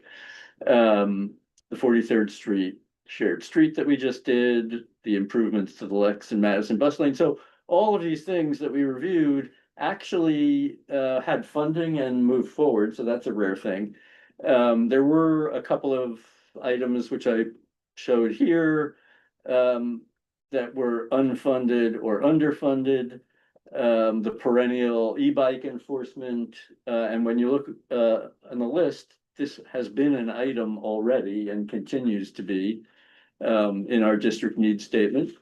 We had pushed for widening of the sidewalks on 7th and 8th Avenues between Penn Station and the bus terminal because of the pedestrian traffic. Turns out that's been on the list for a long time. we, as part of MSMX, had pushed for wider Vision Zero. And I believe that's been on the list, so that would have been improvements in crosswalks and all of the markings associated with reduction in pedestrian vehicle interference. And daylighting, which we had taken up and continues to be an issue, had appeared on the list. And really one of the new ones, the Union Square bike lane. So if you're familiar with that, on the east side, there's a bike lane and it kind of twists and turns as it finds its way up. The intersection at 17th and Park Avenue South is one of the most dangerous in the district, in part because it's a left-hand turn and you can't see across to the other side, and the bike lane moves through it. And so this actually has been an issue on its own as the bike lane. But now there's funding in place to start developing the master plan for Union Square. And in our case, the transportation and traffic improvements around it. So the assignment here is to kind of go through the existing list in the district needs statement from 26, see which ones we want to keep because they are still on the list of things that we want to accomplish. Some of the things, was actually not that many when I looked at it quickly, but some of them have been just done and we can cross them off the list. So revise and update. yeah, so the goal here is for somebody, with my help and Samir's help and anybody else who has background on this, is literally to go through the document, cross off the things that are finished, make sure that the things that we show as un or underfunded show up in the document. And then within the week, that gets delivered to the budget task force so that they can take it. They do their own due diligence on these. So that's the goal. Just a question. On our website, we have the public survey of priorities. Who's looking at that? How many people have filled it out? Is that Yeah, something- that's what the budget committee looks at. Right, so is any of that applicable to this? I mean, Well, we haven't seen it. They've seen it. Okay, so is it something that we would want to? Yeah, there's a kind of a feedback loop where, we go through the old document, we update it for priorities that the committee has currently. They take that, they do their homework, and then they sort of come back and show, what the state of the document So is. they will have looked at this survey and they would have that updated. Yeah, I mean, we had this discussion at land use yesterday, but Kim was here, Right, so she was providing kind of instant Right. feedback on some of these things, but okay. I mean, is anybody a member of that Yes, task force? yeah. You are. Yeah, so like, you have that survey and then the board survey on the link kiosks. Yeah. And got that data in, that information in.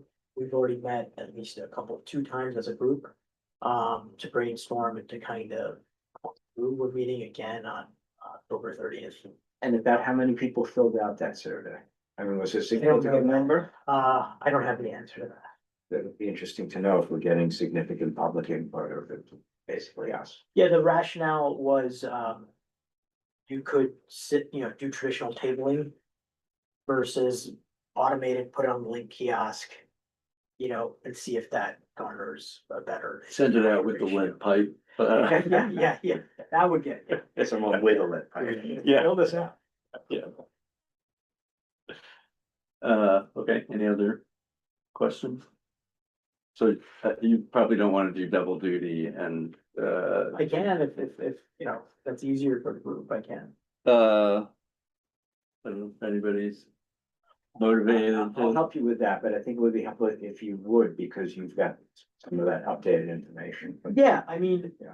within the budget group, I'm responsible for with Todd, the transportation pillar. Oh, okay. anyway. All right. So like what this is, that will be, Okay, if that makes sense. yeah, so I mean, if you want to go off and I can send you this slide. Yeah, If you want to go off that list. Yeah. And if you have questions, Yeah, so you know, call either of us. Yeah, so As I said, I sort of went through it quickly and I actually didn't see that many things on the old list that aren't still current. yeah, but- that's what we found as a whole. Yeah, Is that a lot of things are, you know, outside of transportation, just generally speaking, across different pillars, that's still salient. right. And Maurice has also encouraged us to, if to keep knocking on the door, so Yeah. to speak, if we feel it's a priority. Yeah, well, that's kind of why I went through all of the last year to see if there are things that, but, you know, we, as I said, there really ended up not being that many, and of the things that we did point out, most of them were on the list, but So maybe it's definitional do you too. want a resolution?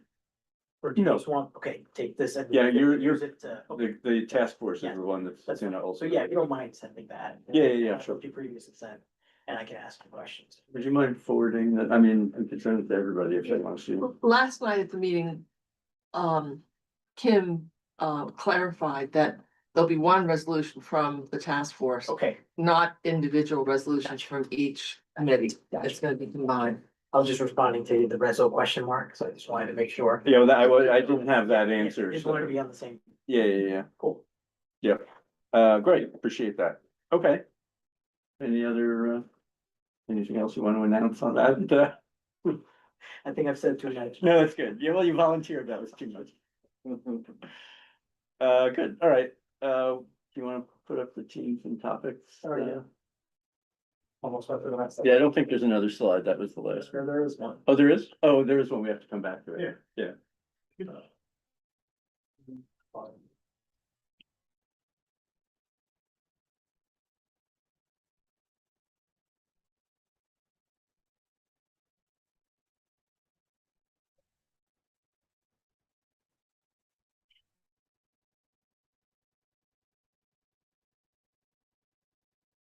Yeah, zoom up. We don't need the document link.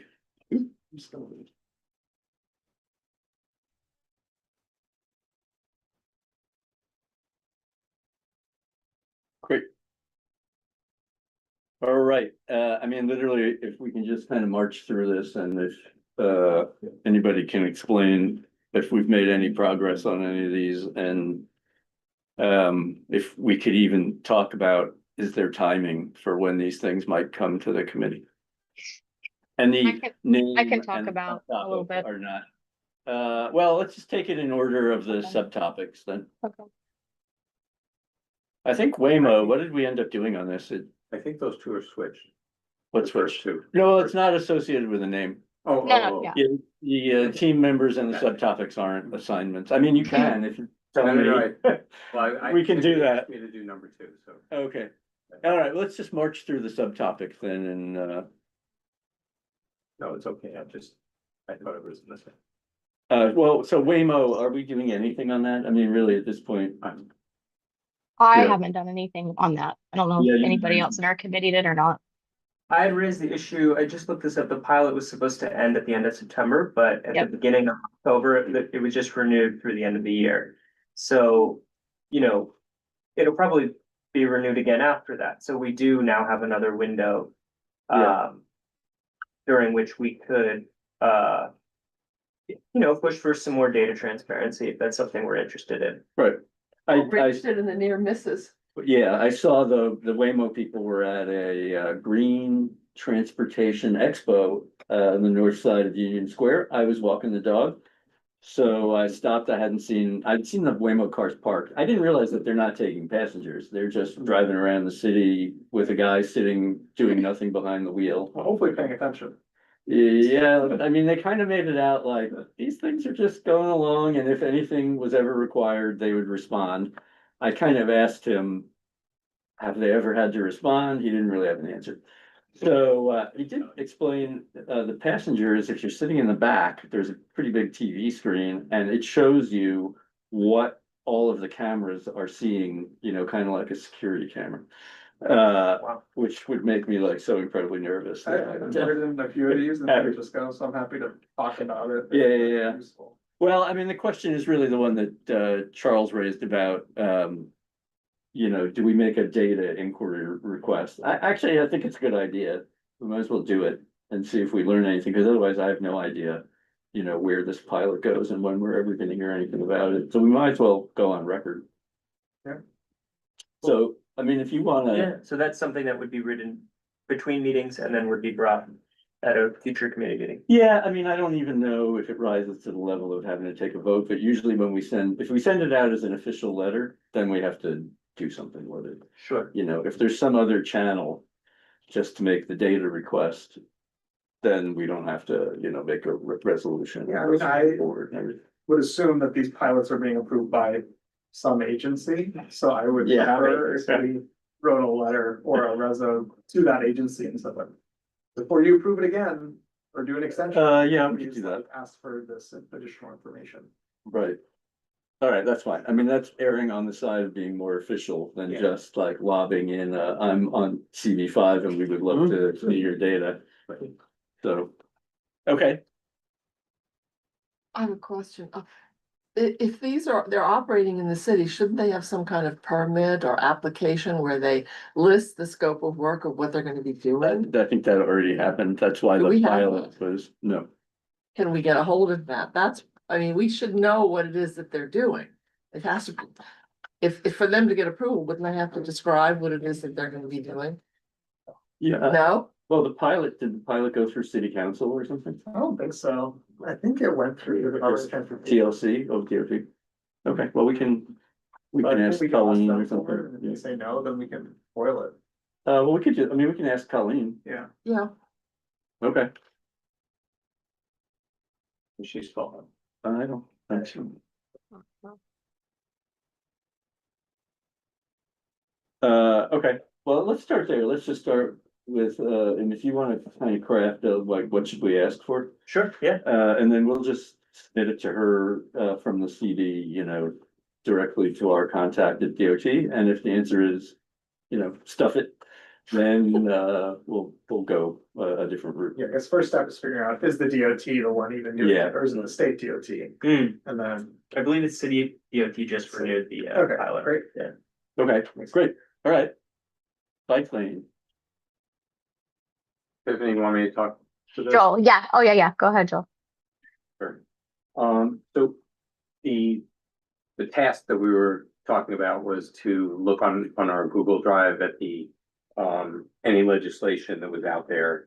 So the only thing on our Google Drive, there were no legislation listed. There's a proposed resolution from Gail Brewer 224, which is a resolution to get the city council to vote to support the state legislation from Senator Hoyle and Siegel and Assembly Member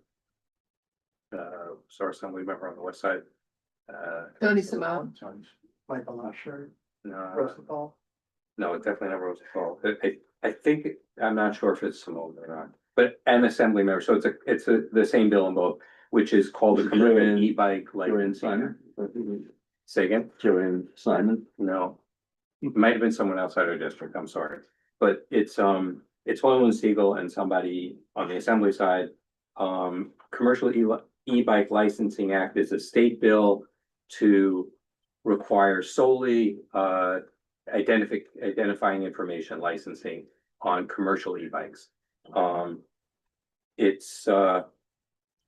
Gail only has 6 sponsors in the city council for the resolution to support the bill in the assembly. I don't know what the status is in the assembly because that's kind of wasn't out. I wasn't looking at state bills. I think we've talked about this bill before. I think the problem with this bill is it basically is setting up a scenario where anyone who's trying to enforce this bill has to stop anyone who they think might be a delivery person and say, hey, you don't have a license. I think it's just totally misguided. And it doesn't really have, what I've told is didn't have an enforcement mechanism. I haven't looked at it. I did look at the other city council bills, which are not on our Google Drive. But that have to do with bike enforcement. I could just go through the status of those really quickly because there's 4 of them out there. One is 2024 bill, intro 0060, which would ban e-bikes in parks. They're right now in the parks on a test basis. The test has been extended a couple of times, or at least one time. That has 20 council members in support. And it's kind of just starting, there hasn't been any presentation or vote on it, but that's. Maybe we can get the Waymos and the e-bikes. It'll be like, a battle between They'll both be, it'll be a standoff there. Well, the e-bikes will cut off the Waymos. Yeah. But the Waymos are very polite. The second is Bill 0606, which is is an expanded version essentially of the Commercial E-Bike Act, Licensing Act. It's a city e-bike and e-scooter licensing act that has a majority of council support. But it only has 28 members and the speaker won't bring it to a vote, which she's not required to do unless 2/3 of the council supports it. Or she can do it, but she has said she won't. Did she give that reason? I don't know. No. I know Gail Brewer was opposed to it because she said only the state has the authority to require registration of e-bikes, but that's actually not the case. If you look at the state, when e-bikes were legalized by the state, they gave New York City full authority to do whatever they wanted in terms of e-bikes. And in fact, at that time, there was a separate city law that made e-bikes and e-scooters illegal. After the state passed its legislation, the city council legalized, without coming to us, by the way, even though we asked them to, legalize e-bikes and e-scooters in the city. And they can go back and require, as our resolution in 2019 asked them to require license. But it hasn't passed yet, and it has Only for licensing, but also for registration. registration is one part, but the vehicle has to have an identifying registration tag, like a motorcycle with that.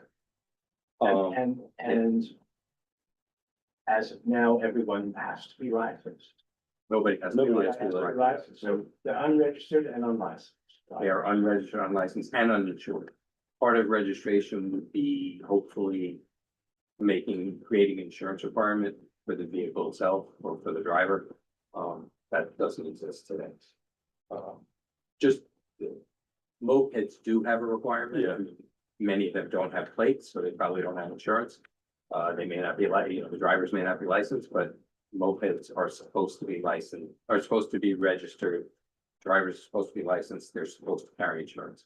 Are the e-assisted city bikes considered open? No, those are e-bikes. Those are, yeah, so there are 3 categories of e-bikes. It's really confusing. Yeah. The first category is it's city bike, which is pedal assist.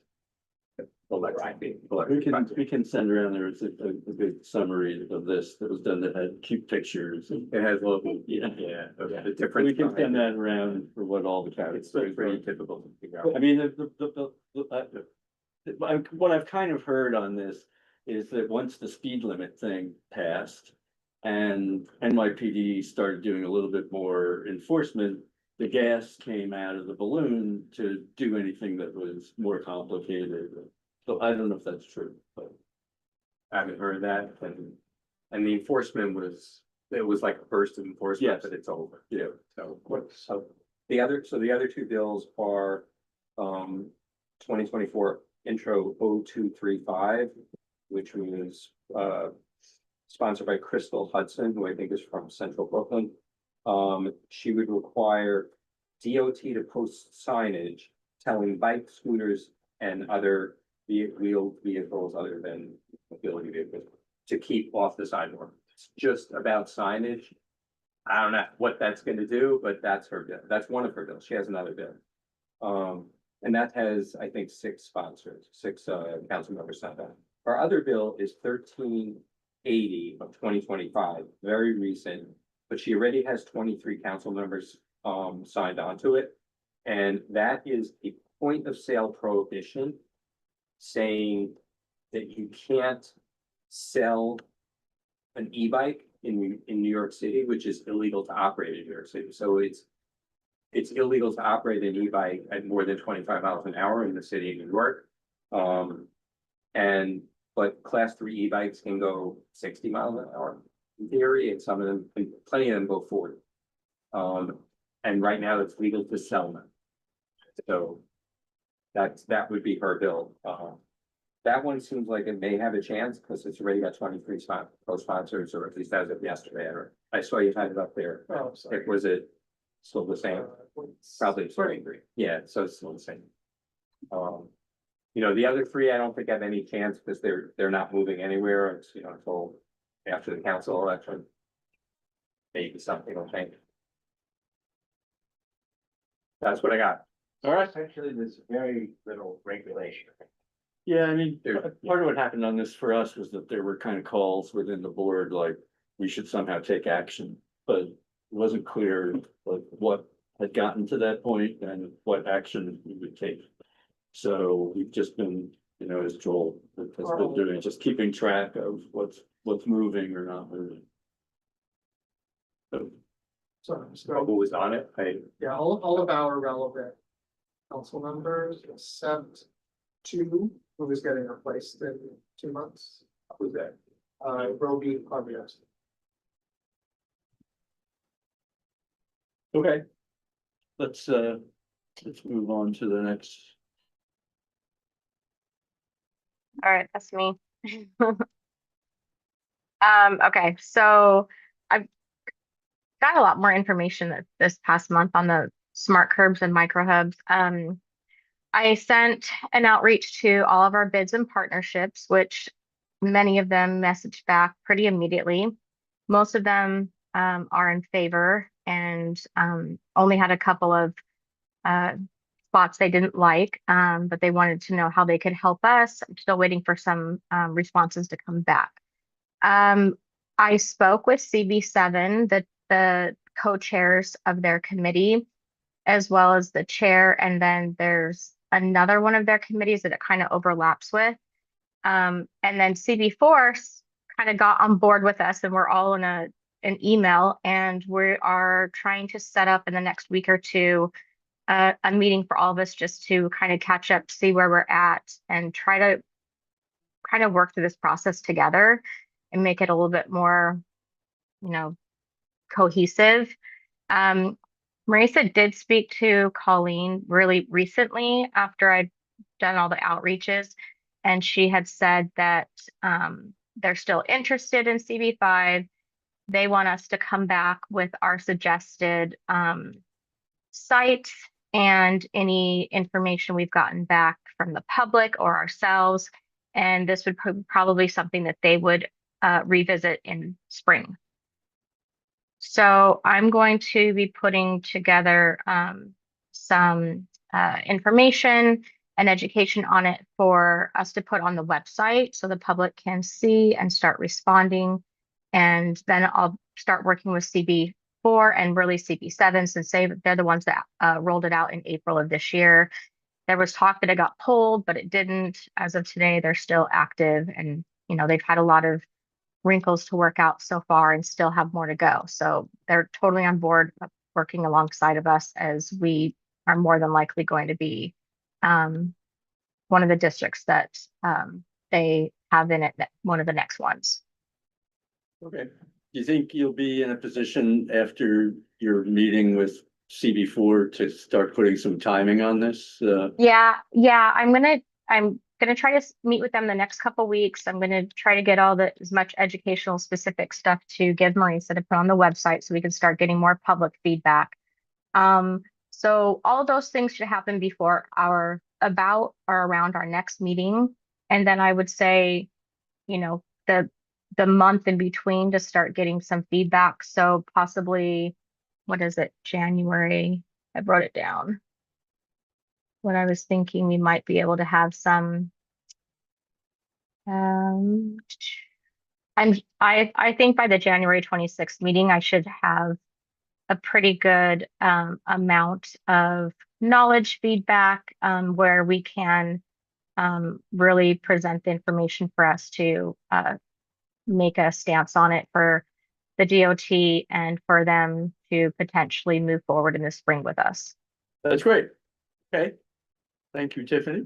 Thank you. We can skip the $5 city bike. So this Uber shuttle thing, I'm looking for a volunteer from that group who really just needs to talk to Marisa.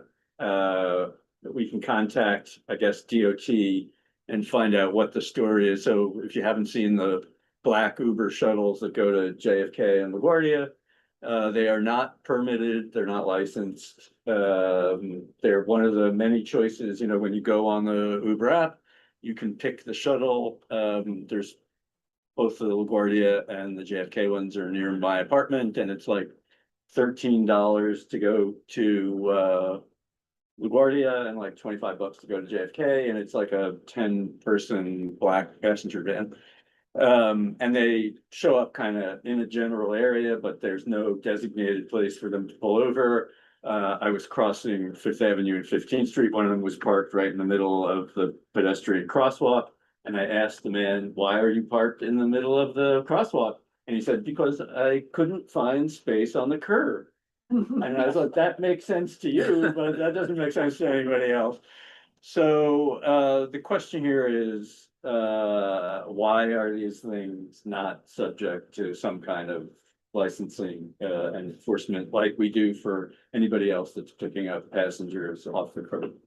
So if somebody wants to, from the group, are you in that? What's up? In any group. Oh, you're not in any group, that's right, you're on the list of people who are not in a group. Well, do you want to wait until we go through all of them to pick, but if not, you could join this group and work on Uber shuttles. Yeah, actually, that would be good, Mandy, if you could sign up for one of these. I think we, actually, if you go through, I think we kind of have, do we have 4 people on? What's the last one? Is that the last? David, are they not licensed even as? Oh, yeah, they do. They have some sort of regular- like US DOT number or something. on They don't the have side of a it. New York City No. TLC carrier, No, so they. yeah, and they're not like, you know, like the buses that pull up on 7th Avenue and collect passengers. Those go all through DOT. Yeah, these are not apparently. So part of this is kind of understanding the status and then figuring out whether we want to take a position on this and push the issue. But I know they do not have designated locations. And in fact, when you go on the Uber app and select it, they only come back to you like just prior to departure to tell you where to go to get on it.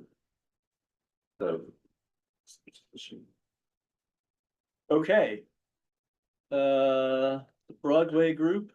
So Broadway Vision Next Steps, this is actually, the key part of this is this public design meeting. And I think we just need, there's an item further down to sit down with DOT and talk about all of the projects that are now kind of pending and what the timelines are. So I think we'll pick that up, you know, as the chair and vice chair initially. And then we can feed that back to your group, but that it's to start getting the word out about the public design meetings that they committed to when we had a hearing about the 35th to 42nd Street phase of Broadway Vision. Was there any idea of the date? No, I mean, I think they said the idea was to start the thing, you know, later this year. And then generate a date this year, yeah. Pretty late. Because the funding, you know, has been committed and a lot of it, like 38 to 40 is already funded. So yeah, we'll follow up on that. Let me just make a note. With DOT, and then we'll come back to your group on what we think this timing might be. Correct. So expansion of school streets, we thought this would be a good intern thing, but I didn't hear back on whether we got an intern. And A fellow. right, and the group that we had worked with briefly just dropped down. Well, I think that was, that they wanted to do it a certain way, and we kind of felt like we wanted, you know, given our responsibilities to be a public body, we wanted to do it in a different way, and then they said, okay, we don't want to do it that way. So, let me follow up with Marisa on what happened with the fellows. This was a good, assignment for them. I forget what this we proposed to. I don't think there's anything to be done on this. The city is gonna do it. And so then there's an ongoing role for us to keep track of the progress that the city is making in meeting the commitments under MSMX. And I think the link was in this, yeah, there. So I think we have our own. Is that the MSMX? Yeah, there it is, yeah. So this is actually a very cool website. It's every, neighborhood rezoning and a list of all the commitments that the city undertook as part of that and a status report for each one. So I think this task force, the Broadway group, would be responsible for staying informed on that once it gets going. Summer streets, yeah, I mean, this was a very specific issue, basically going to DOT with accessibility issues under summer streets. So I'll leave that to your group to figure out who's gonna do something on that. And Union Square Master Plan, I think, as you know, the parentheses, this is really the lead right now is PPSE. So you could coordinate with Libby on how we could work together on this. They have, I think, $5 million of funding to get the master plan process Yeah, started. I spoke with Libby about that. this Okay. week, and she would like us to work with them, and she would also like our committee to work on Broadway. Oh, well. Yeah, And That'd be great. what was, maybe we go to Brad, and do we want a task force to come out of the committee? I'd or rather- don't we need that. I'd rather just do it. So just do it informally. That sounds good. Okay. That's it for that one. Pedestrian experience. I guess, Will, you're the rep. The only one. Yeah, So I did look into the Vanderbilt Avenue. oh, okay, pedestrian aid. yeah, I don't know about any of these other things, but I can speak a little on that. right, sure. Yeah, I mean, I biked up there, I took some pictures, I put together a list of stakeholders and very quickly just wrote like a short letter about it. Okay, I don't know what we want to do with that. That feels like a huge project that if there aren't other people that want to do that. But I could circulate that letter. Yeah, let's make some do that. changes. I mean, send the it goal to you. probably is that one of the, particularly like the Grand Central Partnership would be a logical place for them Yeah. to live. So, they haven't raised it with us, so we can raise it with them and see, where. it Seems like goes. a good opportunity. I mean, if you look at the street, there's an elevated highway, right? So that's a place where cars can go. And so maybe closing down one lane of parking or one, Right, some of it already has plants and a plaza. as you say, it's not a through street anymore. It used to have the 42nd Street Yeah. connection. It doesn't have that anymore. It's really pretty limited, but you're right. I mean, it's a big process. And I think the idea is to get some stakeholder buy-in to Okay. moving this along. I don't think we're like the lead on this, Right. but I think we can be a force for, raising awareness and trying to get these other groups. So Grand Central would be the. I'm guessing, but And would this kind of pedestrianization be similar to what they're talking about in the Greeley Square to Penn Station streets? honestly, I haven't seen a specific plan for those areas yet. So, I mean, theoretically, yes, Well, we had that person come and talk about 42nd Street, on the other side of Grand Central. right. I wonder if it'd be more similar to that. Well, yeah, I mean, it may have limited traffic because some of the buildings need servicing. It may look, yeah, like 43rd Street, the one that the shared street. Well, if you were to completely shut down Vanderbilt in that space, then you'd have 43rd and 44th would be these streets that wouldn't go anywhere. Right. So I don't know if there's a precedent for that. That seems like maybe a challenging. Right, well, that's fine. I mean, so Yeah. that's what we wanna sort of get out there and see how far we can get it. Well, the East Midtown Governing Group just got, again, There's a lot of money, a right? ton of money from 350 Park Avenue, right? Right, And I serve on that board. okay, great, So, but the person to talk to would be, Grand Central Partnership. So yeah, if you want to circulate the letter, you could send it to Nancy too. Okay, And send it to everyone or? oh, you can send it to everybody if you want, but And if you want, if we want, I could set up a meeting with Fred. yeah, let's do that. Let's see, you know, what you pull together and then we can figure out, you know, that's probably the logical next step, but Money's going in, well, they just finished up, both sides of, what's the name of that? Square. Pershing Square, yeah. So they just completed that, and then they're doing this whole large, renovation of the Central Park Mall in the middle of Central Park, which is kind of strange because all this money's going into it and no one ever is there. It's sort of Right. like in the middle of this traffic.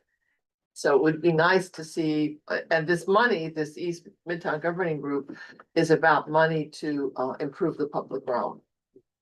right, okay, So this would be, we could add this on. that'd be great.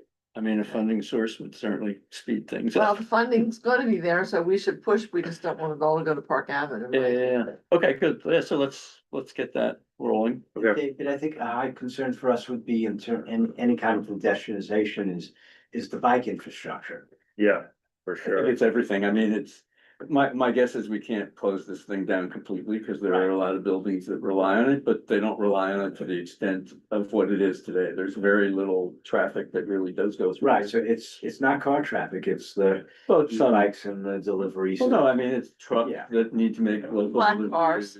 Right, right, they're pretty much. they're in- Dropping people off, yeah. They're in the street, they're mostly stopping at the lights, you know, but that's not what's happening with the e-bikes. Right. Okay, great. And the rest of it will, I don't know, we'll reach out to the rest of the group and see. You know, the street blade co-naming thing just keeps kicking around. So, you know, I'll see if I can strong arm somebody else in your group to, do it. Now, if you court just got a street name. All right, so that's it for the current stuff. There is this list, Pen Swag I mentioned already, Pen Clip we're not really doing anything with right now. What else is on there? Residential parking permits, I have heard nothing about this. The Manhattan Bus Network redesign, there's nothing current on that. Okay, anything else? I think maybe for next month, we can try to. Probably need to have something to present. On the Waymo stuff? Yeah. Those time. Yeah. Yeah, let's start. Try to knock off one. Yeah. Let's start with the info request, which we can do right away to Colleen, and then, you know, when we see what happens with that, then we can block out some time to say, all right, and now we want a real resolution. We'll do it in 2 steps. And if you're talking to Colleen, also find out about the Broadway design. Yes. Yeah. Yeah. That would be a good thing to do. I don't care about your glucose. Well, that's probably too fast, but Question. yeah, There's now a law that there's Okay, you're getting up a there. maximum speed That's one of limit. the highest you've been. And fasting was 103, so you're on the verge. hey Tiffany, I think you're on a live mic. I muted her. Oh, thanks. Oh, you wanted me to talk about medical labs and people's results? I did have a few questions for you, but I'll contact you privately. Perfect. Sorry, guys. My video wasn't working, so I was trying to get to work, but I didn't know it's on audio. Sorry about No problem. So if there's a speed limit on the e-bikes, is that right? There is a, what is it, 15 miles an hour? City bikes. City bike. Only on city. But are there speedometers on the bikes? No. No, So how do people know how fast they're going? Is it just sort of They can't go any faster. stick your finger up and, Among the questions, huh? among the many questions. But I think that's an important. well, question. if you look on your phone, you can see how fast you're going. Like half the people. Oh, okay, if that's true, then. Sure, Well, you probably know if GPS you're on your going- phone tells you. If you're going 30, you probably know it, but I mean, most people are probably going as fast as the bike goes, which is what, 19 or? Which is what, 25? No, 9, I think for 19, for, well, city. City bikes are capped. at 15. Yeah. 15. Oh, they are 18, 15 now, right? Transitioning to 50. Yeah. there's no 18. Bike, but they're all 15. Yeah. It's very frustrating. So I'm sorry, what was the, That was a question. oh, okay, all right. Great. So, and if anybody has new topics or anything else going on, just let us know and we can update the topic list. And Mandy, if you want to take a look at the list and tell us where you want to land. Ubers. Oh, yeah? All right. Congratulations, you're a new member of the mobility team. Great, Thanks, so let's go Mandy. to the last item. Oop. Sorry. Oh, I just said thanks, Mandy. All right, All right, you have a conflict on this one. yeah, I have to recuse myself. So the issue here is that depending on what happens with the elections for board leadership on the November 13th, after that date, we may need a new vice chair of this committee because Samir is running for second vice chair of the board. So I wanted to, kind of get ahead of the issue. There had been a question of like, well, could you be a vice chair of a committee and be a second vice chair of the board? And the answer was, no, you can't. So that's what prompted us reaching out. I actually brought copies of this thing for people that are interested. Was that part of the new bylaws? Because right now. Yeah, It's not a bylaw. It's just the chair who decided, but it was because we were in this weird short, Right. Whatever leadership position timing. We decided to leave me on for the 3 or 4 months and then. Or that was the anomaly. So we may need a new vice chair of this committee, and the selection of it is done by the board chair. So it's not like we're going to take a vote or anything on this, but I did want to kind of open it up to anybody that was interested in doing this. Between Samir and Marisa and a little bit of me, we came up with this list of the responsibilities. I mean, I guessed at how much time has gone into it. You could tell me if that was accurate or not. Overstatement. Okay, overstatement. That's good. And if you are interested, and I made copies of this, if anybody, I could close my eyes and we could turn the lights out and then people could take one and we don't have to know who actually wants to do this. But I'm trying to say though, that it really requires pretty advanced computer skills. As far as I see, it's advanced, maybe not the rest. to record the votes. Well, someone does. Yeah, I mean, that's partly because I don't possess Yeah. the advanced computer skill. Yeah, so, yeah, that could be part of it. But yeah, so you can see the bullet points. If you wanna send me an email expressing your interest over the next, whatever week or so. I mean, I guess is it immediately after November 13th? Yeah, so the complicating issue is that my son is getting married, not that that's the complicated issue, but I am not going to be at the December exec or board meeting. So maybe we have a stub period, somebody comes in, they train under your tutelage, and somebody's gonna have to sub in for me at the December exec and board meetings. And Samir won't be able to do it. I don't know. So that's. Then we'll talk to Brad about it. Yeah, we'll talk to Brad. That's just a specific kind of issue. What is the 1,000? That was a joke. Oh, because the thing is blocking it. I just said, if you want to Make nomination. send me your, yeah, no. 1,000 words. Yeah. Send me a 1,000-word statement. It can't be chat GPT. It has to be in your own words of what you hope to accomplish as vice chair. If you could indicate what your pulse is and whether you are actively breathing at the time you express interest in doing the job. I don't mean to belittle it. It takes some time. I mean, you do get to see the issues that we're dealing with before they appear in this forum.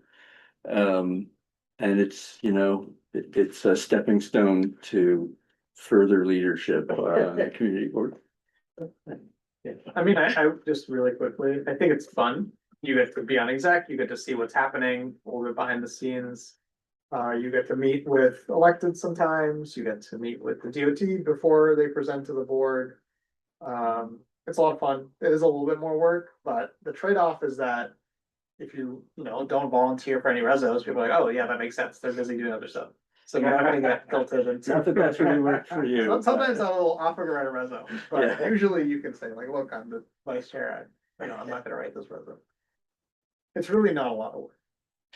I mean, actually, let me say one. The main work is actually that you just have one more meeting a month that you have to go to. I would say that's the main, The exact, yeah. yeah, and then we get together once a month, about a week before the meeting with Marisa, and we go through what the agenda is gonna be, because there's a lot of stuff that comes into the board office that we don't hear about until, a week or 10 days before the meeting. So we put the agenda together then, which is when you see the email from me, giving everybody a heads up. All right, that was it. I'm just curious. Yeah, those are exactly, yeah, on The- Tuesday. Well, now Oh, they're, that's Monday. I don't remember. I don't remember. We moved them so that the exec is further from it used to be Tuesday and Thursday. But that was too close. It wasn't enough time for us to get the package out for the full board and people to review it. So now they're separated by a week. How long do those meetings usually last? They're relatively quick because it's not really like a decision-making thing. It's really meant for the board, the committee chairs to kind of report to the board what's gonna be on the agenda. On occasion, there's a vote because there wasn't quorum at a committee. So then it's kind of the same presentation, but then we have to take a vote, questions and vote. So, I mean, typically they start at 6 and they're over by 7:30-ish at the latest, Tim. Just out of curiosity, I checked the last one, which was on October 7th. It was an hour and 20 minutes long, so 6 to 7:20. Yeah, it goes fast. All right. Well, yeah, here they are. I could put them in the transportation thing, and when you put your name card in, you could take one out. Okay, thanks, everybody. Thank you. Good Night. Oh, that's Tiffany, thanks. Mandy, I'm just saying end meeting on the. I think he's.